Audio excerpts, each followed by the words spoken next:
നീ ഏതാ? ഞാൻ പിന്നെ ഇത് എന്താ അവിടെ ഒരു ശബ്ദം? അതെ, ഇച്ചിരി തേന മലന്തേൻ. ഈ ജയിലിൽ സിമന്റ് തറയല്ലായിരുന്നു. ഒരു 3-4 കൊല്ലം അങ്ങോട്ട് കഴിഞ്ഞപ്പം വാദത്തിന്റെ ഒരു ഇളക്കം. അപ്പൊ എന്റെ കൂടെ ജയിലൊരു വൈദ്യനുണ്ടായിരുന്നു. പുള്ളിയും ജീവപര്യന്തവാ.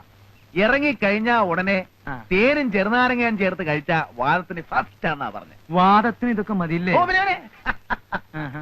ആർക്കറിയാം ഇതൊക്കെ? എടാ, കുരുത്തം കെട്ടവനെ വിളിച്ചു കൂവിയാണാടാ കൊണ്ടുവരുന്നത്. ഇത്രയും വലിയ കൊടിമൂത്ത ചട്ടം പേടിച്ചിട്ട് കള്ളു കുടിക്കണമെങ്കിൽ അത് പാത്തം വന്നിങ്ങാന്ന് ഞാൻ അറിഞ്ഞ. കൊണ്ടുവരങ്ങാൻ ഓ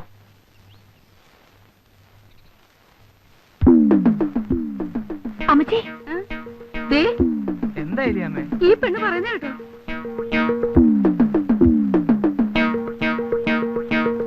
കുഞ്ഞുച്ചാ,